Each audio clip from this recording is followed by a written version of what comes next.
오늘 주신 말씀을 가지고 하나님의 사랑에서 끊을 수 없으리라 라는 제목으로 함께 은혜를 나누고자 합니다. 사도 바울은 믿음으로 말미암아 의롭다함을 얻는다라고 고백하고 있습니다. 믿음으로 말미암아 의롭다함을 얻는다. 이것은 그의 신앙 고백이자 진리에 대한 바른 이해입니다. 이 믿음의 근거로 그는 하나님의 크고 높은 사랑을 말합니다. 하나님의 사랑을 알고 보니 자신이 믿음으로 말미암아 의롭다함을 받았다는 이것이 얼마나 크고 놀라운 것이며 하나님의 사랑을 알고 믿는 것이 바로 그리스도인의 신앙이라고 말하는 것입니다. 하나님의 사랑은 느끼는 것만이 다가 아닙니다. 하나님의 사랑은 실제입니다. 하나님의 사랑은 곧 생명력이고 하나님의 사랑을 알고 그 사랑 가운데 거하면 그 안에 지혜도 있고 힘도 있고 지식도 있고 능력도 있고 다 따라온다는 것입니다. 하나님의 사랑의 힘은 정말 무서운 것이다 라고 말합니다. 왜냐하면 하나님의 사랑이 있으면 모든 것을 이길 수 있고 모든 것을 극복할 수 있고 마침내는 선하신 하나님의 뜻을 이루어내기 때문입니다. 그래서 오늘 말씀은 사도 바울의 찬양이며 간증이며 동시에 신앙 고백인 것입니다. 또한 우리의 찬양이고 간증이고 신앙 고백이 되어야 하는 것입니다. 오늘 말씀은 이렇게 시작합니다. 31절 그런즉 이 일에 대하여 우리가 무슨 말하리요? 여기서 말하는 이 일은 로마서 8장 28절 30절 이 내용을 말씀하고 있습니다. 하나님을 사랑하는 자들에게는 모든 것이 합력하여 선을 이룬다는 하나님의 약속과 더불어서 하나님께서 우리를 미리 아시고 정하시고 부르시고 의롭다 하시고 마침내 영화롭게 하셨다는 것을 흔들릴 수 없는 구원의 황금사슬 꽉꽉 만들어서 도저히 빈틈이 없는 그런 엄청난 구원의 선물로 우리에게 주셨다는 것을 말씀하고 있습니다. 완벽한 구원을 주셨다는 것입니다. 하나님께서 우리에게 이렇게 완벽한 구원을 주셨기 때문에 나는 더 이상 거기에 대해서 할 말이 없다. 아무 소원이 없다. 그래서 우리가 무슨 말 하리요? 라고 말을 하고 있는 것입니다. 깊은 감격에서 나온 고백입니다. 아무 할 말이 없다. 내 은혜가 내게 족하다. 라는 고백을 하고 있는 것입니다. 바울이 자기 인생을 돌아보니까 자기는 도저히 고개를 들 수 없는 죄인이었는데 하나님께서는 그때도 자기를 사랑하셨고 그때도 자기를 부르고 계셨고 오늘까지 인도하셨다는 것입니다. 너무너무 놀라운 것입니다. 또 지금도 놀랍지만 앞으로는 더 놀라운 일이 나를 기다리고 있다. 그러니까 지금 순간순간 되어지는 모든 일도 작은 일이든 큰 일이든 사사로운 일이든 공적인 일이든 가렵지 않고 지금 일어나는 모든 일 속에서 하나님의 사랑이라는 그 사랑을 내가 입었다는 현실에서 바라보게 될 때 그 이유에 대해서는 어떤 말도 할 수 없다는 감격의 고백을 하고 있는 것입니다. 사실 하나님의 사랑을 경험한 사람들의 입에서는 바울뿐만 아니라 모든 사람의 입에서 그렇게 고백이 나오고 있습니다. 우리가 잘 아는 시편 23편 1절 말씀 여호와는 나의 목자시니 내게 부족함이 없으리로다. 그 뒤에 나오는 내게 부족함이 없으리로다 라는 말씀을 번역한 것을 보게 되면 이런 말씀이 나옵니다. 나는 바라는 것이 없습니다. 나는 아무 소원도 없습니다. 나는 다 가졌습니다. 한글 번역인 내게 부족함이 없으리라고는 조금 미래인 것 같습니다. 뉘앙스상. 그런데 본래 의미는 나는 현재의 부족함이 없습니다. 현재에 아무 소원도 없습니다. 라는 뜻을 갖고 있는 것입니다. 하나님의 은혜로 구원받은 사람의 고백이 이것입니다. 구원을 얻었으니 하나님의 사랑을 내가 받았으니 나는 아무것도 바랄 것이 없습니다. 모든 욕망도 모든 소원도 다 반납하는 것입니다. 구원받은 이후에 하나님이 물으십니다. 내가 어떻게 해주랴? 구원받은 사람은 고백합니다. 하나님 알아서 해주십시오. 어디로 인도해 주랴? 하나님 마음대로 해주십시오. 얼마나 살게 해주랴? 주님 뜻대로 하십시오. 하나님이 무언가를 말씀하셔도 이렇게 해주세요 저렇게 해주세요 아무런 소원 아무런 욕구도 가질 수 없다. 그 말을 이렇게 하고 있는 것입니다. 그런즉 이 일에 대하여 우리가 무슨 말하리요? 시편 8편 4절에서 다윗은 또 이렇게 고백합니다. 사람이 무엇이기에 주께서 그를 생각하시며 인자가 무엇이기에 주께서 그를 돌보시나이까. 이런 뜻입니다. 도대체 사람이 무엇입니까? 내가 도대체 어떤 존재입니까? 나는 아무런 보잘것도 없고 형편없는 허물 많은 존재인데 왜 나를 이토록 사랑해 주십니까? 이런 고백을 하고 있습니다. 기독교 수도원 운동의 창시자로 알려진 성 안토니는 산에 올라가서 오랜 세월 기도했습니다. 그의 기도를 어떤 사람이 유심히 들어봤더니 안토니의 기도는 딱 한 문장밖에 없더랍니다. 하나님께서는 누구시며 나는 무엇입니까? 이렇게 기도하고는 한참 동안 그 말씀을 묵상합니다. 또 하나님께서는 누구시며 나는 무엇입니까? 고백하고는 또 한참 묵상합니다. 그리고는 눈물을 흘리고 있습니다. 하나님께서는 누구시기에 나를 이렇게 사랑해 주십니까? 이 고백을 하고 있었다는 것입니다. 하나님을 만났고 하나님을 체험했고 내가 이미 하나님 안에 있고 차고 넘치는 하나님의 은혜와 사랑이 내게 있음을 깨닫고 보니까 너무도 만족하고 충만해서 이 일에 대하여 내가 아무 말도 할 것이 없다. 이렇게 고백하고 있다는 것입니다.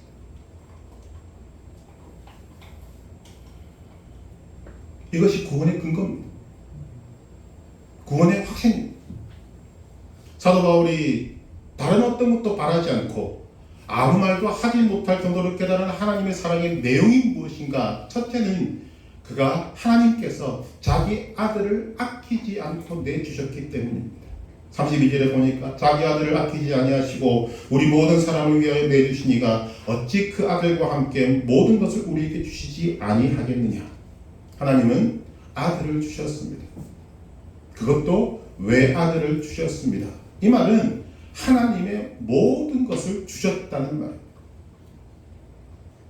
창세기 22장을 보면 100세에 낳은 귀한 아들 이삭이 어느 정도 성장했을 때 하나님께서 아브라함에게 이삭을 바치라고 하십니다. 그래서 아브라함은 이삭을 데리고 모리아 산으로 데리고 가서 제물로 바치고자 했습니다. 정말 굉장한 일입니다. 그런데 그 순간 하나님께서 말씀하십니다. 그 아이에게 네 손을 대지 말며 아무 일도 그에게 하지 말라. 네가 내 아들 네 독자라도 내게 아끼지 아니하였으니 내가 이제야 네가 하나님을 경외하는 줄을 아노라.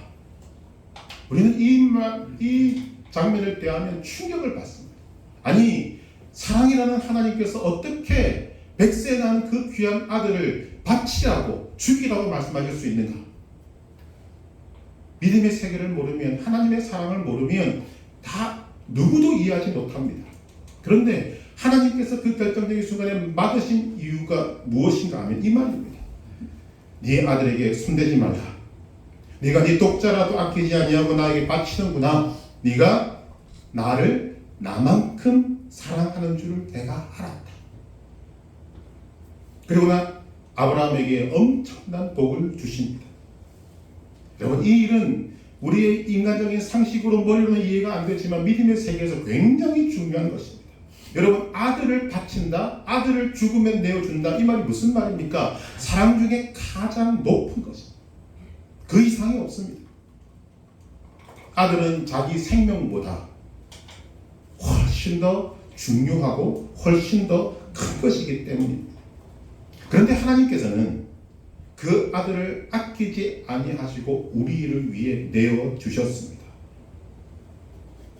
바울이 그 일을 생각하니까 아무 말 없다고 말하면서 또 뭐라고 말합니까? 그 자기 아들 아끼지 아니하고 내주신 분이 그 아들과 함께 무언들 안 주시겠는가?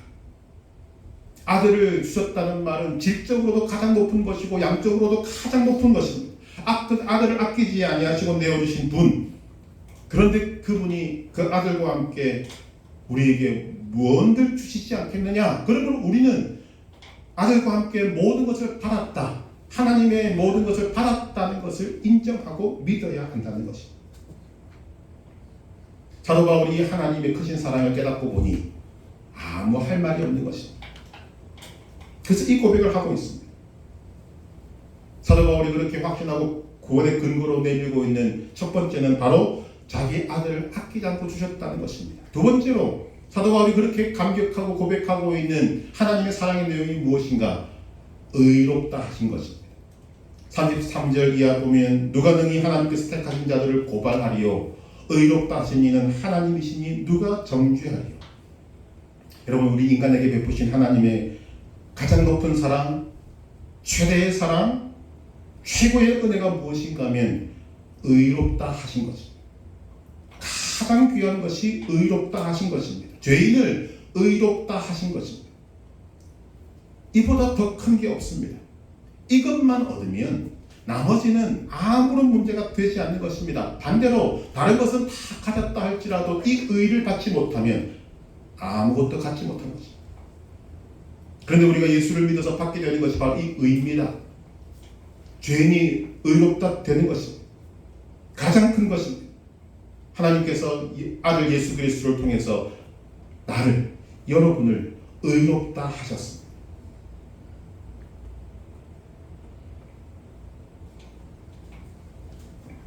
이 하나님의 사랑이 너무나 커서 크고 견고해서 이 세상 그 무엇도 하나님과 우리 사이를 절대로 갈라놓을 수 없는 이 관계를 사도 바울이 감격하고 있는 것입니다.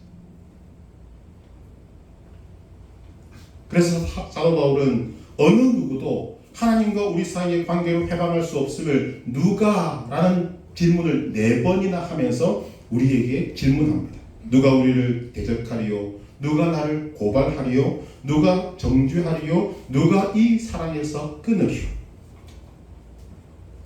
첫 번째로 누가 우리를 대적하리요 말합니다. 31절 만일 하나님이 우리를 위하시면 누가 우리를 대적하리요? 우리가 살아가는 삶의 현실에는 대적이 있습니다. 우리를 방해하고 우리를 맞서는 대적들이 많이 있습니다. 이 사실을 바울은 누구보다 잘 알고 있습니다. 바울은 복음을 전하다가 수없는 핍박과 저항과 공격과 방해와 위협을 받았습니다. 여러분, 우리도 그렇습니다. 지금 평안하시면 믿음을 준비하셔야 됩니다. 우리를 방해하는 대적들이 득달같이 달려들고 있고 달려들 준비를 하고 있습니다. 세상과 마귀가 우리를 대적하고 있습니다. 우리가 대적하기 어려운 적들입니다. 그런 상황 속에서 누가 우리를 대적하리요라는 바울의 질문은 우리에게 대적이 없다고 말하는 것이 아닙니다. 모든 대적이 우리와 싸움이 되지 않는다는 것을 말씀하고 있습니다. 왜 우리를 대적하는 세력들이 그렇게 많은데 강한데 왜 우리와 싸움이 되지 않는가? 하나님이 우리 편이시기 때문에, 하나님이 우리를 위하시기 때문입니다. 하나님께서 우리를 사랑하시기 때문입니다. 대적이 우리를 공격하면 그는 우리를 대적하는 것이 아니라 하나님을 대적하는 것입니다. 남북전쟁 때 링컨은 기도를 열심히 했습니다.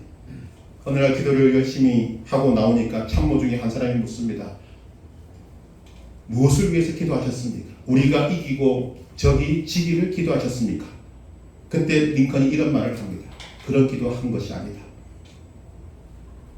내가 하나님 편에 서 있기를 기도했다. 핵심을 제대로 본 것입니다. 하나님이 내 편이심을 믿는 것과 그리고 내가 하나님 편에 서는 것이 인생에서 가장 중요한 것입니다. 하나님이 내 편에 계시다면 세상의 대적이 우리를 공격하고 들어와도 아무런 문제가 되지 않습니다. 바울이 그래서 선포하는 것입니다. 누가 우리를 대적하리요? 누가 대적하겠는가? 아무도 대적할 수 없다. 어떤 대적도 우리를 하나님의 사랑에서 끊을 수 없다라고 말하고 있는 것입니다. 두 번째, 누가 우리를 고발하리요? 33절 말씀 보니까 누가 능히 하나님께서 택하신 자들을 고발하리요? 의롭다 하신 이는 하나님이시니. 여러분, 우리는 이 땅을 살아가면서 알게 모르게 죄를 짓습니다. 그리고 그 죄를 빌미로 끊임없이 고발당하고 있습니다. 우리가 죄에 대해서는 할 말이 없는 이유가 바로 그것입니다. 우리 양심이 나를 찌르고 마귀는 그것을 빌미로 잡아가지고 우리를 끊임없이 고소합니다. 너 또 죄를 지었구나. 네가 하나님의 자녀라고 말하면서 그런 죄를 짓는 게 말이 되냐? 너는 가중처벌을 받아야 되는 그런 죄인이다. 끊임없이 우리를 공격하고 거기에 많은 사람들이 낙심하고 무너지게 되는 것이다. 그러나 우리가 알아야 될 것이 무엇인가? 우리가 예수 그리스도를 믿어 주님의 자녀가 되었다면 우리에 대한 고발이 아무런 힘도 쓰지 못하고 성공하지 못한다는 것입니다. 우리에 대한 그 모든 고발이 다 무효가 됩니다. 왜냐하면 하나님이 우리를 의롭다 하셨기 때문입니다. 하나님께서 나를 의인이라고 말씀하시는데 누가 죄인이라고 말할 수 있는가? 할 수 없다는 것입니다. 누가 우리를 고발하리요? 세 번째로 누가 정죄하리요라고 말합니다. 34절 누가 정죄하리요? 우리를 향한 어떤 고발도 통하지 않습니다. 마찬가지로 우리를 향한 어떤 정죄도 통하지 않습니다. 왜냐하면 하나님이 우리를 의롭다 하셨기 때문입니다. 그런데 하나님께서 우리를 의롭다 하실 때 기분이 좋아서 내가 그냥 죄 없다 해줄게, 이게 아닙니다. 하나님께서 하시는 모든 일에는 다 근거가 있습니다. 어느 누구도 하나님을 대적할 수 없도록 모든 것을 근거 있게 하셨습니다. 그 근거가 무엇인가? 하나님이 우리를 의롭다 하기 위해서 아들 예수 그리스도 통해서 하신 일이 있습니다. 34절에 보니까 누가 정죄하리요? 죽으실 뿐 아니라 다시 살아나신 이는 그리스도 예수시니 그는 하나님 우편에 계신 자요 우리를 위하여 간구하시는 자시니라. 예수님이 우리를 위해서 어떤 일을 하셨습니까? 첫째, 예수님은 죽으셨습니다. 우리를 위해서 죽으셨습니다. 우리가 정죄받아야 했던 그 죄를 위해서 대신 죽으셨습니다. 우리 대신 저주를 받으시고 율법의 정죄로부터 우리를 구속하셨습니다. 두 번째, 예수님은 다시 살아나셨습니다. 하나님이 예수님을 다시 살게 하심으로 화목제물이 되신 예수님이 받아들여졌고 우리를 의롭다 하시는 근거가 되었습니다. 세 번째로, 예수님은 하나님 보좌 우편에 계십니다. 가장 영광스러운 자리에서 그 권위를 행사하시며 최종적인 승리를 준비하고 기다리고 계십니다. 네 번째로, 예수님은 우리를 위하여 간구하십니다. 예수님은 하늘에 계신 우리의 대언자이시며 대제사장이십니다. 예수님은 계속해서 우리를 위해서 간구하시면서 우리의 구원의 보증이 되시는 것입니다. 여러분, 이 고발과 정죄는 법정 용어입니다. 한번 우리 상상해 보십시다. 우리는 고발되어서 법정에 서 있습니다.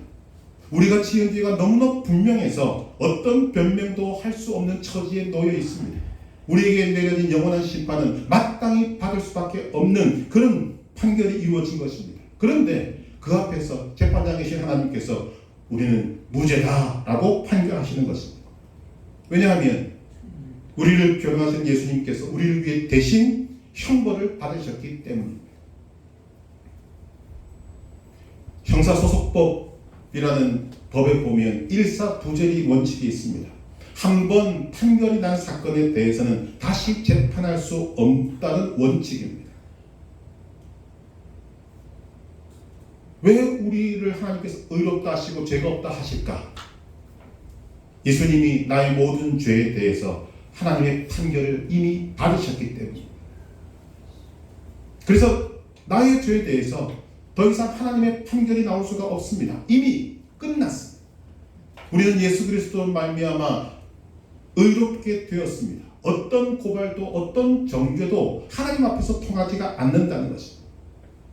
하나님이 바로 그 일을 위해서 예수님을 내어주시고 죽기까지 순종케 하시고 그리고 다시 살리셔서 우리의 죄사함과 구원과 의롭다함의 근거로 만드신 것입니다.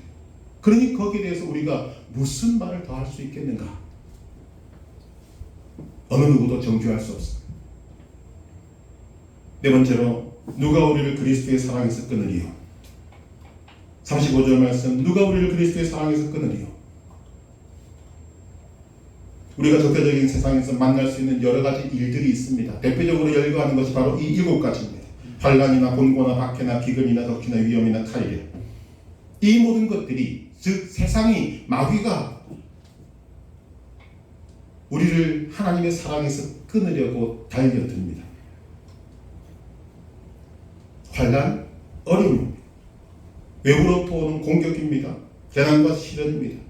이런 것들이 우리를 하나님의 사랑에서 끊으려고 합니다. 곤고는 좁은 장소라는 뜻입니다. 세상에 갇힌 것과 같고 감옥에 갇힌 것과 같습니다. 이럴 때가 되면 우리의 마음이 약해지고 우리의 믿음이 약해지는 것입니다. 그런 것들로 우리를 하나님의 사랑에서 끊으려고 합니다. 세 번째, 박해입니다. 핍박. 여기 대해서는 사도 바울이 얼마나 할 말이 많겠습니까? 스데반도 성령 충만해서 복음 전하다가 그는 돌에 맞아 죽었습니다. 초대교회 성도들은 신앙의 순결을 지키다가 권력자들로부터 무서운 박해를 받았습니다. 그러나 그들은 말 못할 핍박 속에서 목숨은 잃어도 신앙을 지켰습니다. 네 번째 킥은 환난을 당하고 핍박을 당해 모든 것을 빼앗기고 굶주리는 것을 말합니다. 먹을 것이 없습니다. 마실 것이 없습니다. 입을 것이 없습니다. 다섯째, 적신입니다. 입지 못하고 자지 못하고 헐벗는 것을 의미합니다. 여섯 번째, 위험입니다. 세상에서 우리가 믿은 대로 살면 우리는 위험을 당합니다. 마지막, 칼. 이것은 죽음과 전쟁을 의미합니다. 죽음 앞에서 우리는 흔들릴 수 있습니다. 그러나 이 모든 것들로 위협이 와도 우리를 예수 그리스도 안에 있는 하나님의 사랑에서 결코 끊을 수 없다. 이것이 사도 바울의 선포입니다. 우리가 이런 일들을 당할 때 기억해야 할 것은 우리가 당하는 것은 이상한 일이 아니라는 사실입니다. 놀랄만한 일이 아닙니다. 당연한 일이고 자연스러운 일입니다. 바울은 이 말을 설명하기 위해서 시편 44편 22절 말씀을 인용합니다. 36절 기록된 바 우리가 종일 주를 위하여 죽임을 당하게 되며 도살당할 양같이 여김을 받았나이다 함과 같으니라. 믿는 자가 세상에서 만나는 어려움, 부당한 일들, 환난, 핍박, 고난, 칼 여러 가지 고난들은 솔직히 특별한 일이 아니라는 거죠. 하나님의 사랑을 의심할 만한 일이 아니라는 것이죠. 오히려 바울이 이렇게 말합니다. 37절 그러나 이 모든 일에 우리를 사랑하신 이로 말미암아 우리가 넉넉히 이기느니라. 우리는 여러 가지 일들을 만나고 어려움을 만나고 고난을 만나도 이길 수 있습니다. 무엇을 가지고? 우리를 사랑하시는 이로 말미암아. 우리를 사랑하시는 그분이 우리와 함께 하시기 때문입니다. 우리는 나를 사랑하시는 이로 말미암아 어떤 것도 이길 수 있습니다. 그냥 이기는 것이 아니라 넉넉히 이깁니다. 압도적인 승리를 거둔다는 것입니다. 고난은 우리를 무너뜨릴 수 없습니다. 고난은 우리를 하나님의 사랑에서 끊어낼 수 없습니다. 하나님은 이미 미리 아신 자들을 한 사람도 잃어버리지 아니하십니다. 하나님은 모든 것을 합력해서 하나님의 선한 뜻을 이루십니다. 그래서 고난은 놀랍게도 우리를 향하신 하나님의 사랑을 실제로 경험하고 그 사랑을 깊이 이해하는 기회가 되는 것입니다. 사도 바울은 우리가 하나님의 사랑 안에서 넉넉히 이길 수 있는 근거를 이미 말했습니다. 그런즉 이 일에 대하여 우리가 무슨 말하리요? 자기 아들 아끼지 아니하시고 내어주시고 의롭다 해주신 하나님의 사랑이 있기 때문에 환난을 당해도 할 말이 없고 곤고나 박해나 기근이나 적신이나 위험이나 칼 등 어떤 일들을 만나도 할 말이 없다는 것입니다. 오히려 베푸신 하나님의 은혜와 사랑이 너무나 크기 때문에 환난을 만나면 오히려 기뻐합니다. 왜냐하면 하나님의 사랑에 조금이나마 사랑으로 갚을 수 있기 때문입니다. 바울이 이런 고백을 들으면 우리는 사도 바울이 빌립보에서 매를 맞고 착고에 매여 감옥에 갇혔을 때 한밤중에 기쁨의 찬송을 불렀던 것이 조금 이해가 됩니다.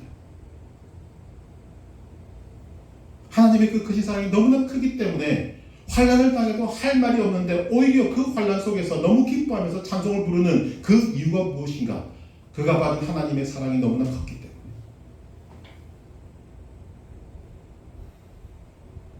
바울이 너무나 고통스러워서 자신의 육체의 가시로 3번 간절히 기도했을 때 내려진 응답이 내 은혜가 네게 족하다 했습니다.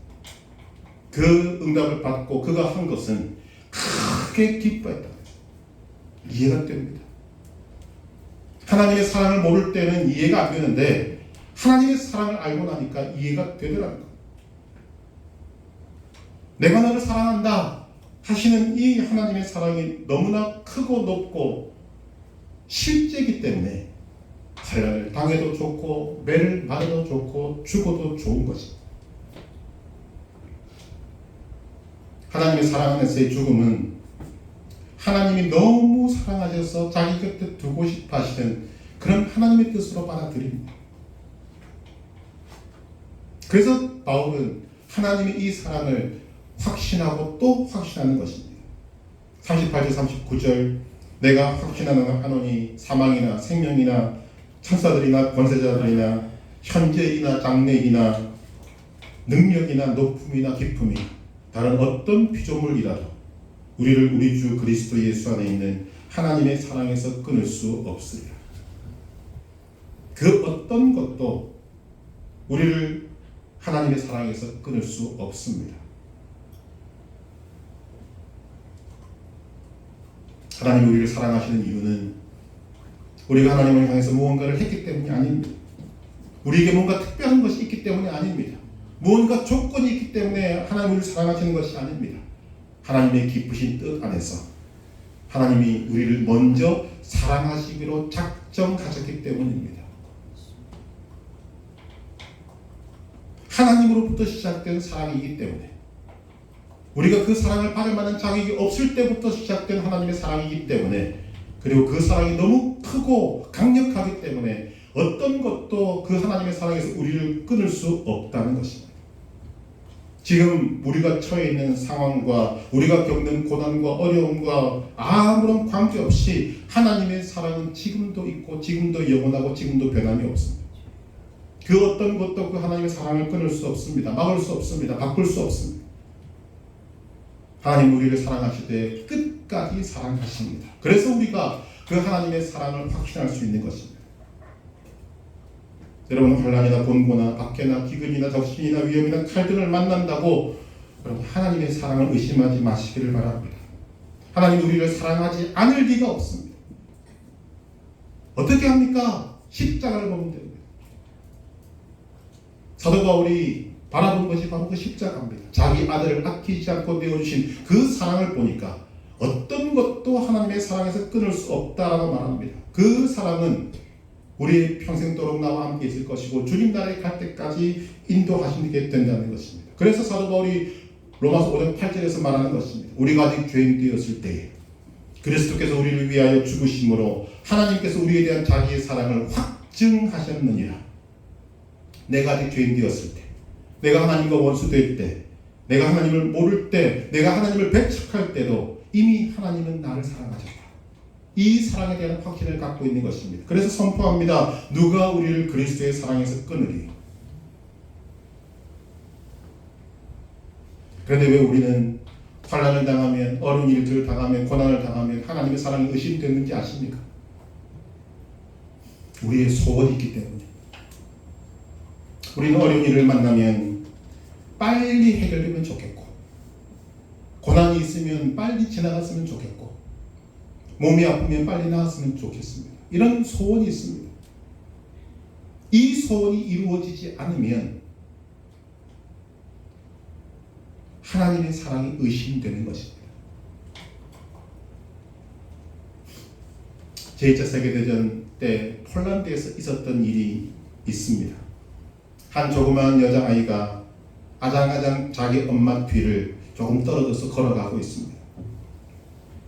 그런데 갑자기 독일 군대가 나타나서 총구를 겨누고 그 어머니를 체포합니다. 왜냐하면 그 어머니가 유대인이었기 때문에. 여자를 끌고 가던 독일 군인이 묻습니다. 저 뒤에 아이가 네 아이냐? 어머니가 보지도 않고 이야기합니다. 제 아이가 아닙니다. 그리고 뒤를 뻗보면서 그 아이 뒤에 있던 폴란드 한 여자를 바라보면서 저 여자의 아이입니다. 그러자 어느 주고받은 것도 없는데 그 폴란드 여자가 아이를 냉큼 안고 가버립니다. 이 사건이 그 여자아이에게 충격으로 남았습니다. 이 아이는 자기 어머니가 자기를 내 아이가 아니다 라고 했던 것에 너무나 큰 충격을 받았습니다. 그리고 그 장면을 떠올리면서 평생 후회하고 낙심하고 절망하며 살았습니다. 나는 어머니에게 버려진 사람이다. 그 아이는 자기를 거두어 주었던 폴란드 여인의 아이가 되었습니다. 세월이 흘렀습니다. 결혼을 하고 자식을 낳았습니다. 그리고 자기 어머니에게, 양모에게 이런 고백을 합니다. 나는 그날 어머니가 나를 버렸다고 생각했습니다. 그런데 내가 자식을 낳고 키워보니까 어머니는 나를 버린 것이 아니라 나를 사랑하셨다는 것을 내가 알았습니다. 만약 그날 그 자리에서 내 아이입니다라고 했으면 자기는 죽었다는 거죠. 그런데 자기를 몰랐다고 했기 때문에, 내 아이가 아니라고 했기 때문에 자기는 살았고 또 결혼해서 이 귀한 생명을 알게 되었다는 것입니다. 하나님 어머니의 사랑이 얼마나 컸는가 하는 것을 내가 알게 되었다라고 말합니다. 여러분 생각해 보시길 바랍니다. 자기 자식을 사랑하지 않는 어머니가 어디 있겠습니까?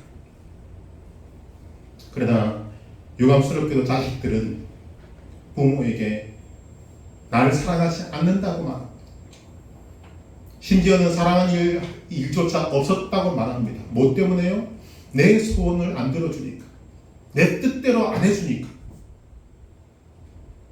그 조그만 소원 하나 들어주지 않는다고 부모의 사랑을 무시하는 것입니다. 그까짓 게 뭐라? 그래 여러분, 안 들어주는 게 아닙니다. 못 들어주는 것입니다. 또 우리가 알지 못하는 깊은 뜻이 있는 것입니다. 우치무라 간조라는 일본의 신학자는 말년에 이르러서 그가 죽기 전에 자기 일생을 돌아보면서 쓴 일기 가운데 이런 글이 있습니다. 하나님, 내 기도를 들어주시지 않은 것을 내가 감사합니다. 내가 원하는 대로 기도한 대로 다 들어주셨다면 나는 아무짝에도 쓸모없는 사람이 되었을 것입니다. 여러분 지금 어떤 소원이 있으십니까? 그 소원이 꼭 이루어져야 되겠습니다. 그 소원이 이루어져야만 하나님께서 나를 사랑하신다고 여러분 할 수 있겠습니까? 좀 더 깊이 생각해 보면 내 뜻대로 안 된 것에도 하나님의 사랑은 여전히 있습니다. 내 뜻대로 안 된 것에 더 깊은 하나님의 사랑이 있습니다. 내가 모르는 엄청난 사랑이 숨어 있다는 것입니다. 그렇기 때문에 바울은 말합니다. 37절 그러나 이 모든 일에 우리를 사랑하신 이로 말미암아 우리가 넉넉히 이기느니라. 사랑은 승리요, 용기요, 지혜요, 능력입니다. 사람은 시험도 이기고 죄도 이기고 세상도 이기고 원수도 이기고 모든 것을 이깁니다. 이기되 넉넉히 이깁니다.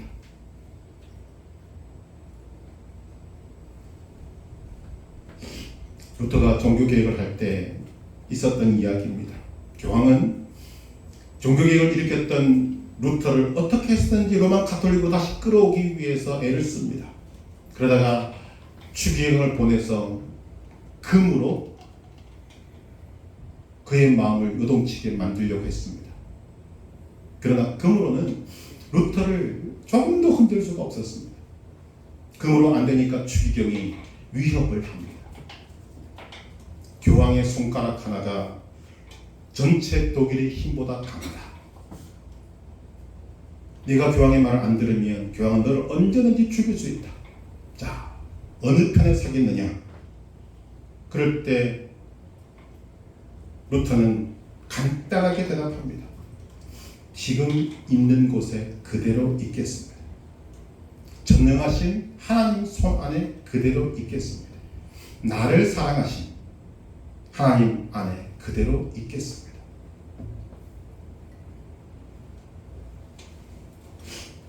우리가 지난주에 보았던 시편 13편에서 다윗은 심각한 위험에 처해 있었습니다. 어느 때까지니까 라는 말을 4번이나 반복할 정도로 그는 정말 심각한 생명의 위협을 받고 있었고 그 고통이 언제 끝날지 모르는 오래된 고통 속에 있었습니다. 그러나 그 다윗을 이기게 하는 것이 무엇이었습니까? 하나님의 사랑이었습니다. 시편 13편 5절 나는 오직 주의 사랑을 의지하였사오니 나의 마음은 주의 구원을 기뻐하리이다. 내가 여호와를 찬송하리니 이는 주께서 내게 은덕을 베푸시니로다. 지금 다윗에게 상황이 바뀐 것이 하나도 없습니다. 다윗의 기도를 들어준 응답이 하나도 없습니다. 위험이 사라진 것이 하나도 없습니다. 여전히 힘들고 어렵고 배고프고 쪼달리고 잠도 자지 못하고 도망다니고 있습니다. 이것은 실제입니다.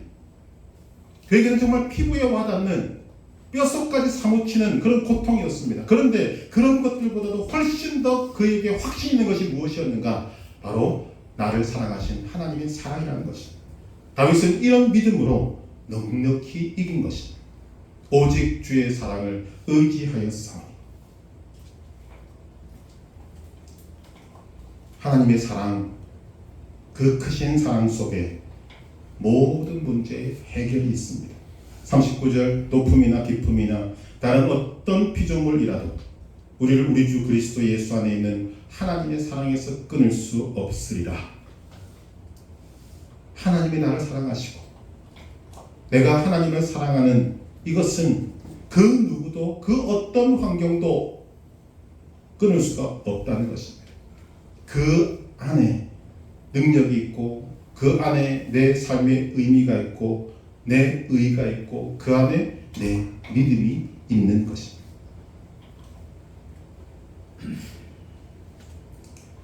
하나님의 사랑을 하나님의 사랑에서 끊어놓을 수 있는 것은 아무것도 없습니다.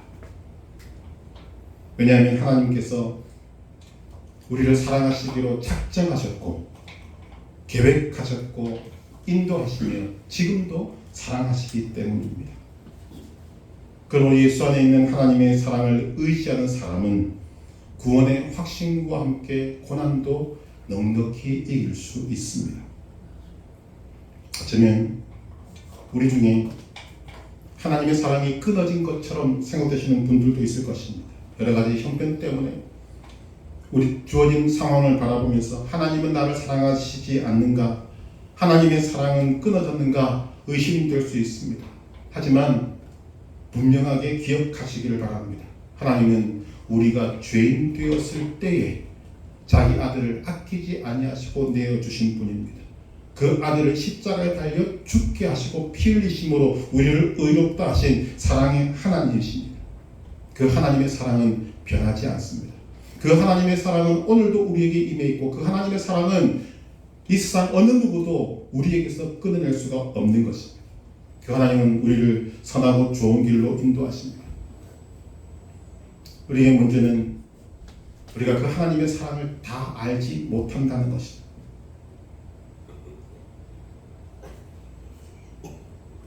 그래서 말씀을 믿습니다. 다 이해할 수 없고 다 알 수 없고 다 깨달을 수 없지만 모든 것을 합력하여 선을 이루시는 하나님의 놀라운 계획이 내게 있다. 나를 하나님의 사랑에서 끊을 수 있는 것은 이 세상 어떤 것도 없다.